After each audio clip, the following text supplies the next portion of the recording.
My son, Leonard, died 15 years ago. But at 3 a.m., I got a text from his number. It was 3:04 in the morning, to be exact. That awful, dead silent hour when every bad memory feels closer. The phone was on my nightstand, and the vibration was so loud in the stillness it nearly sent me out of bed. I fumbled for my glasses, annoyed. Who on earth would be texting me? I tapped the screen. The message was right there, stark and white. Mom, it's freezing here. My heart didn't just pound. It stopped. It completely stopped and then slammed against my ribs so hard I gasped. I must be dreaming. Or worse, I was having a stroke. This was that moment people talk about, the confusion before the real damage sets in. I squeezed my eyes shut, counted to 3, and opened them again. The message was still there. Mom, it's freezing here. My first real thought was scam. A cruel, disgusting scam. Someone had gotten my number, hacked an old account, and was trying to torment me. My fingers were cold, shaking as I tried to block the number. But I hesitated. I looked at the name at the top of the screen. It just said Leonard, not Leonard's old number or some strange email address. Just Leonard. The same contact entry that had been in my phone for, well, forever. I'd never had the heart to delete it. I stared at the words again. Mom, it's freezing here. And that's when I saw it. The detail that made the blood drain from my face. He hadn't capitalized Mom. And he'd used his old double dots at the end of the sentence. Leonard always did that. He'd type Mom or home soon. I used to tease him about it, asking him why he was always trailing off. He'd just laugh and say it was his style. It was a tiny thing, a stupid little quirk, but it was his. No scammer could know that. Not that. My thumb hovered over the keyboard. My whole body was trembling. This was impossible. My son died on I-10 near Phoenix. He was gone. I'd held his cold hand in the hospital. I'd picked out his casket. I'd watched them lower it into the ground. But my fingers were moving anyway, typing out his name. Leonard. I couldn't even manage a question mark. I just sent the word. I watched the screen, not breathing. The message status changed to delivered. And then they appeared. The 3 little dots bubbling in a gray oval. Someone was typing back. I think I stopped breathing. I was watching those dots, bouncing, bouncing. He's typing, and then they vanished. Just gone. The screen was blank again. No, I whispered. No, come back.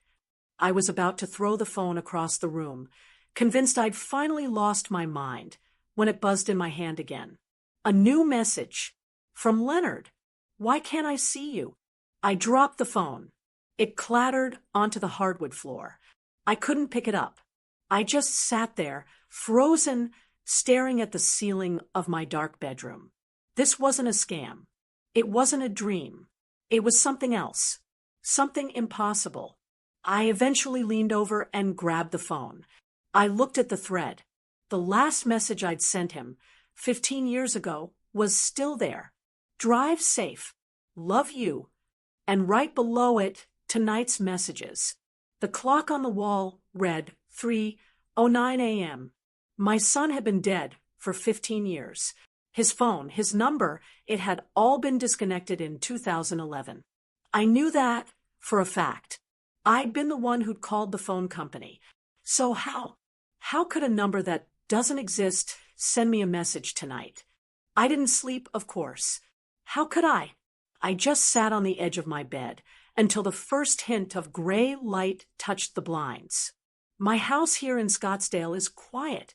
It's a nice home right on the edge of the desert, but it's an empty home. It's been empty for a long time. I finally stood up, my joints cracking in protest.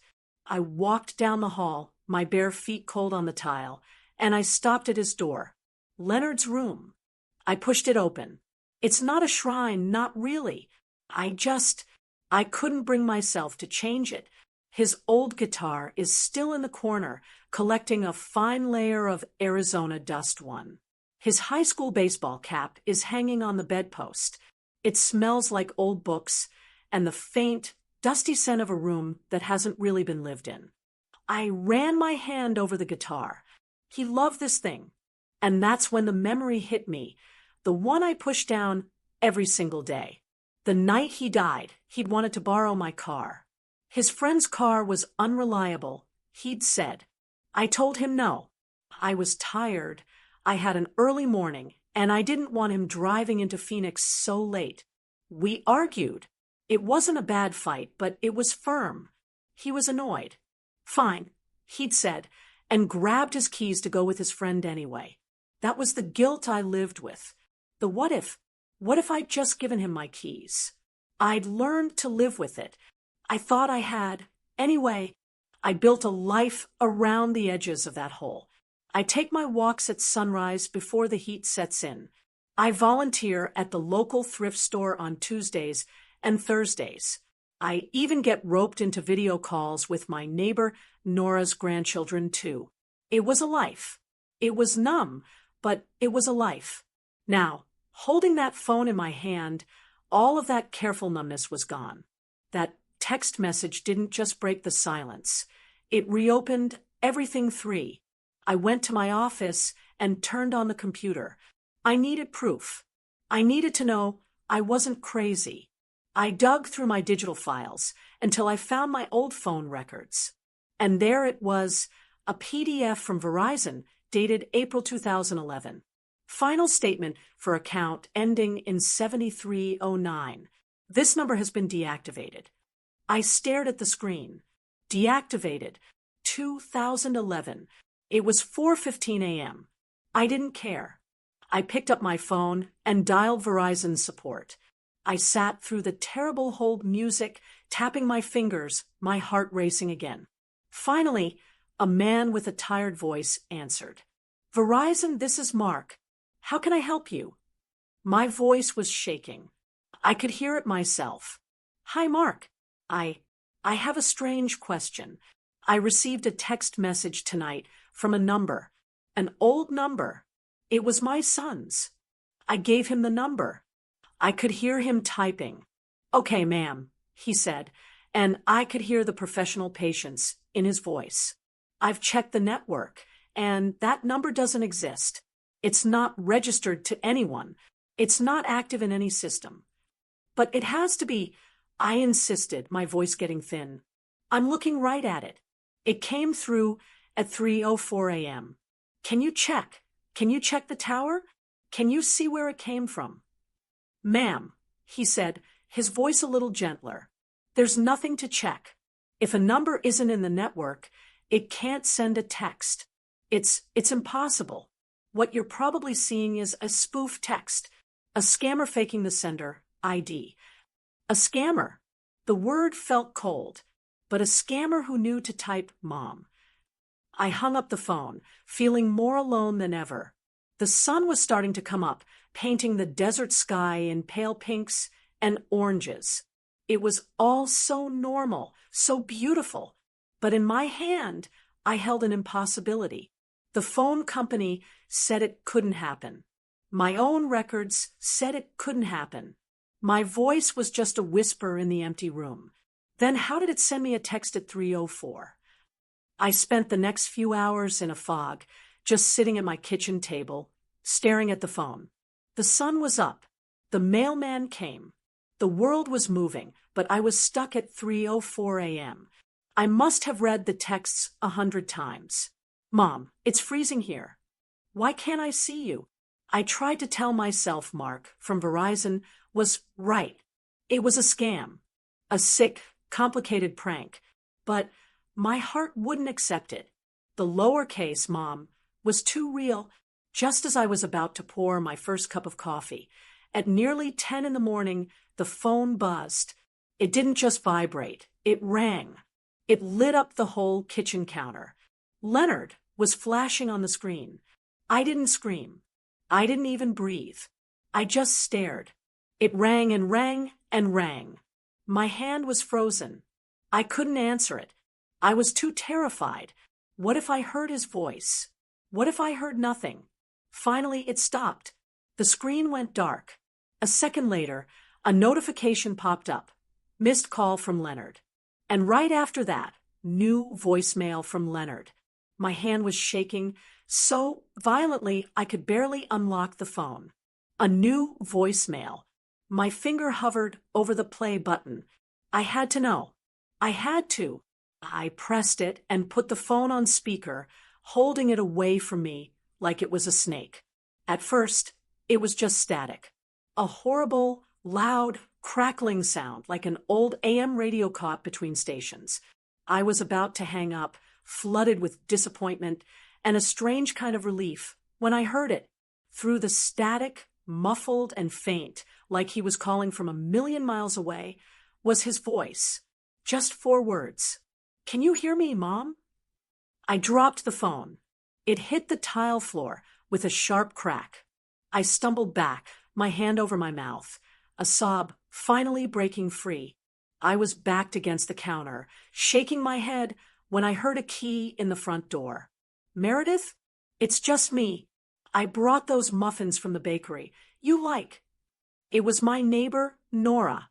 Nora is 70, a retired nurse, and the most practical, steady person I know. She walked into the kitchen and stopped, the bag of muffins dangling from her hand. "My goodness, Meredith, what on earth is wrong? You look like you've seen a ghost." "I think I just heard one," I whispered. I pointed at the phone on the floor.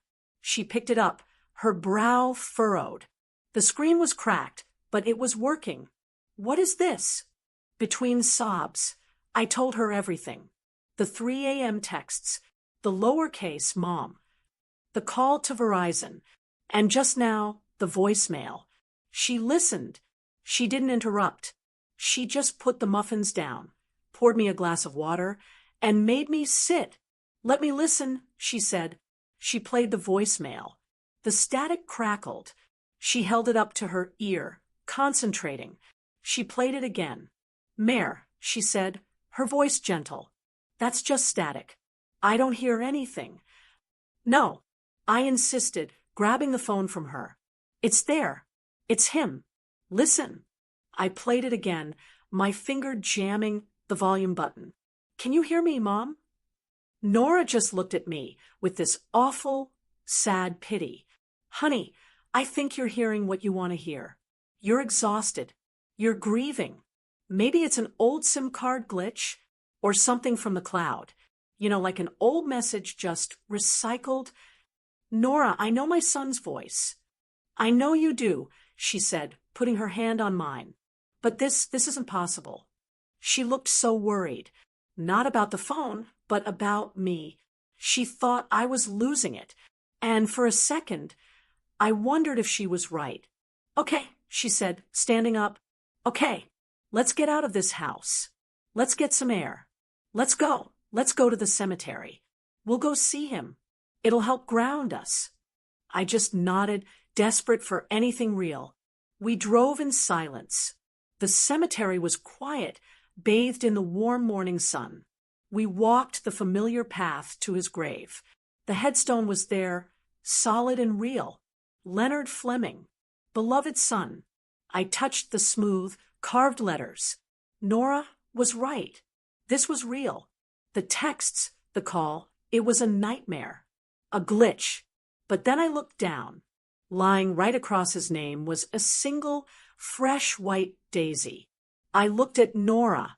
Did you bring that?" Her eyes went wide. She shook her head. "No, I thought you did." We looked around. The cemetery was empty. There was no one else here. The flower was perfect, not a single petal wilted, as if it had been placed there just moments ago. We hadn't brought it, and we were the only 2 people there. The daisy on the headstone settled something in me. Nora was still trying to find a rational explanation, but I knew. I wasn't just grieving anymore. I was being contacted. When Nora dropped me off, I went straight to my desk. I wasn't going to let this go. I remembered a man named Tom Hendricks. He'd given a talk at the community center a while back about internet security, mostly helping people my age avoid online scams. He seemed patient and smart. I found his card and called him, half expecting him to tell me I was a crazy old woman. I told him the facts. I told him about the text at 3:04 a.m., the deactivated number, and the call to Verizon. I left out the voicemail and the daisy. I needed him to focus on the data, not the emotion. "Mrs. Fleming," he said, his voice kind but professional. 99 times out of 100, this is what we call a ghost scam. A scammer spoofs a number from old public records. They send a vague, emotional text, wait for a grieving person to reply, and eventually they'll ask for money. "He didn't ask for money," I said, my voice steady. "He asked why he couldn't see me, and he used his old punctuation. He wrote Mom with a lowercase m and 2 dots. Mom." Can a scammer find a detail like that? There was a long pause on the line. "That," Tom said slowly, "is very specific. Most scams aren't that detailed. Look, if you'll let me, I can try to trace the metadata on the original message. I can't promise I'll find anything, but I can see where the signal claimed to come from." I gave him everything he needed. He called me back 2 hours later, and his professional, patient tone was gone. He sounded unsettled. "Meredith," he said, "I found the ping." My stomach tightened. A scammer in another country. "No," he said, "that's the problem. The message didn't come from a computer bank or an overseas server. The metadata shows it pinged from a cell tower, a specific, defunct cell tower." I held my breath. "Where?" "It's a long way from you. It's up near Flagstaff. An old, abandoned tower on a deserted stretch of I-10. I didn't need to look at a map. My blood ran cold. That was the exact stretch of highway where Leonard's accident had happened. "I have to go there," I said instantly. "Now, hold on," Tom said quickly. "That's not a good idea. That area is remote, and that tower has been offline for at least a decade. It shouldn't have the power to transmit anything. This is probably just a digital echo, a server error. I don't care what it should be," I said. "I know what it is. I'm going." He must have heard the determination in my voice, because he sighed. "Okay, but you are not going alone. I'll pick you up. Tomorrow morning. Early." The drive the next day was long and silent. Tom was in his 40s, with kind eyes that now looked worried. We left Scottsdale and the familiar world behind, heading north into the high, empty desert. It was the same route Leonard had driven that night. As we drove, Tom tried to gently talk me out of it. "It's likely just a data collision, Meredith. An old message gets stuck in a server cache for years, and then some random system update finally pushes it through. It's rare, but it's not impossible. And it just happens to come from the tower closest to where he died. At 3 a.m., I asked, looking out the window. He didn't have an answer. I just stared at the blur of the desert. He loved this drive, I whispered, mostly to myself. He said it cleared his head. He'd roll the windows down, blast his music. My voice cracked, and I stopped. Tom just kept driving. An hour later, we were in the middle of nowhere. "The tower is just off the next exit," Tom said, slowing the car. "By that old, boarded-up rest stop." It was then that I saw it. Out in the scrub, maybe 100 yards from the highway. Faint flashes of light, like sunlight hitting a piece of glass. But the sky was overcast. It was a quick, rhythmic flash. "Do you see that?" I asked, pointing. Tom squinted. Probably just a reflection off some old bottle. But it wasn't. It was steady. Flash, flash, flash. My phone, which I was clutching in my lap, suddenly buzzed. My whole body jumped. I looked down at the screen. A new message. From Leonard. Mom, I see the lights too. I showed the phone to Tom. His face went pale. He pulled the car over onto the gravel shoulder, right next to the boarded-up rest stop. Meredith, what does that mean? He asked, but he was already getting out of the car. The lights, I said, my voice barely a whisper. He sees the lights. He's here. I got out and stood on the cracked pavement. The air was still. The flashing was coming from a patch of dried-up creosote bushes and sand, about 50 yards from the road. Tom grabbed a heavy flashlight from his trunk, even though it was daytime, and we started walking. Every step felt heavy. My heart was pounding so hard I could feel it in my throat. This was it. This was where his car where it had stopped. It's coming from over here, Tom said, pushing aside a dry, thorny branch. And then we saw it. It wasn't a bottle. It was a memorial cross, one of those simple, white metal ones people put up on the side of the road. It was almost completely buried by sand and time. We put it up a month after the funeral. I hadn't been back in almost 10 years. It was rusted and bent, but it was his. Tucked into the corroded metal base, almost hidden, was a small, dark object. That's what was catching the light. Tom knelt, his hands careful, and pulled it free. My hand flew to my mouth. It was Leonard's old cell phone. It was an old brick, a model from before smartphones. The screen was shattered. The case was cracked and filled with rust and dirt. It was the phone he'd had with him that night. But how? I stammered. It should have been. I thought the police had it. In evidence. Maybe it was thrown from the wreck. Tom said, his voice quiet. Maybe it's been lying here, inside this cross for 15 years. He was turning it over in his hands, his professional curiosity taking over. This thing is destroyed. The battery's been dead for, well, forever. He looked at me, then back at the phone. This is crazy, he muttered. He went back to the car and came back with his work bag. He pulled out a small toolkit and a device that looked like a portable battery. It's a universal power kit, he explained, his hands working quickly. I can try to hook it directly to the phone's internal contacts, bypass the dead battery. It's 1,000,000 to 1 shot, but he attached 2 small clips to the phone's corroded terminals. Nothing happened. It's dead, Meredith. I'm sorry. He was about to unhook it when the shattered screen flickered. Just once. A faint blue-white light. Wait, he said. He wiggled the connection. The screen flickered again, stronger this time, and then, impossibly, it lit up. It was broken and spiderwebbed, but it was on. And it was open. Open to a text message thread. To Mom. My knees gave out. I stumbled, and Tom grabbed my arm to hold me up. I couldn't take my eyes off that screen. I could see a line of text, a draft. Mom?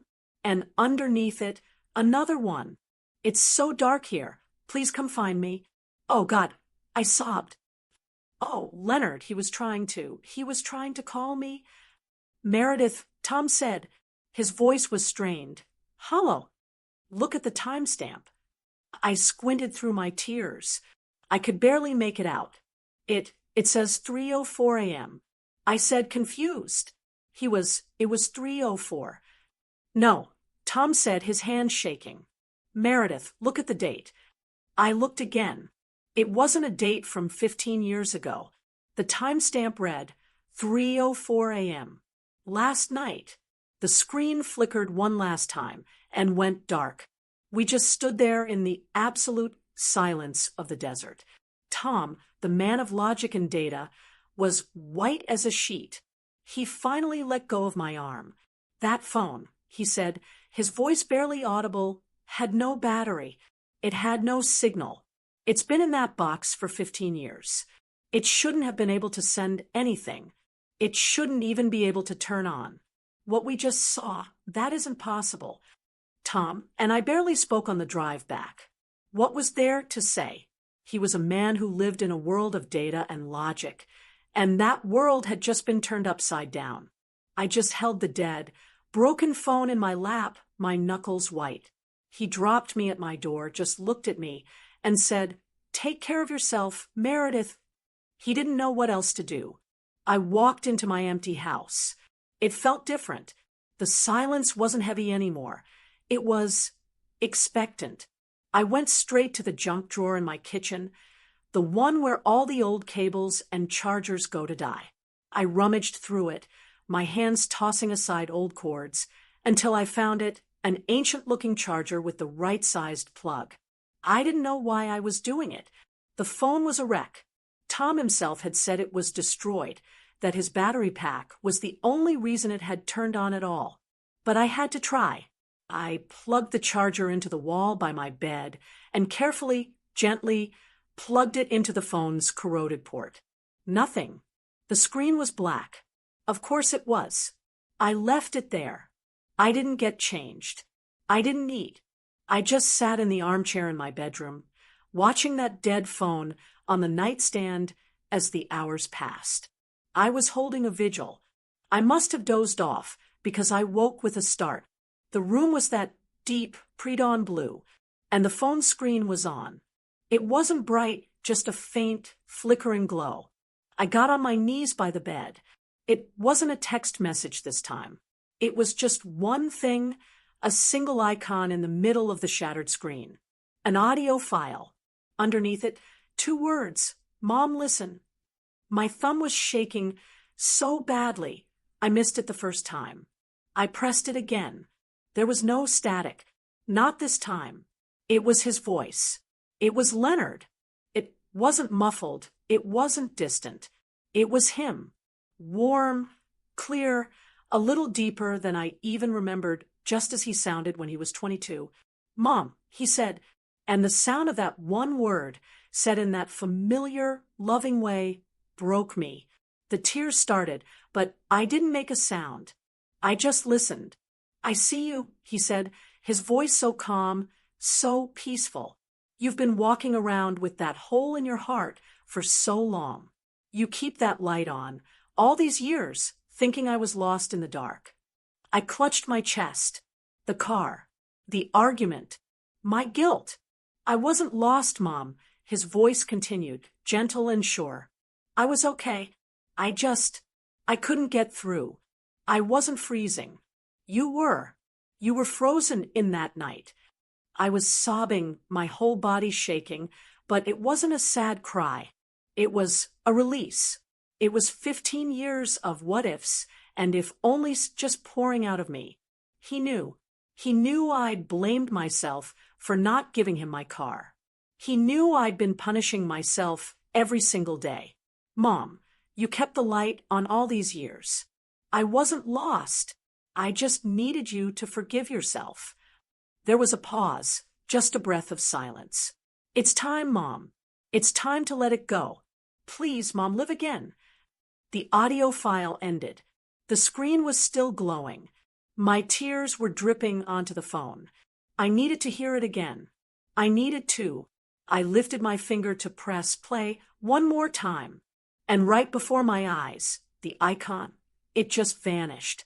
It deleted itself. Then the screen flickered, sparked once by the charging port, and went black. This time, I knew it was for good. I picked up the phone. It was just a cold, dead piece of plastic and rust. But it didn't matter.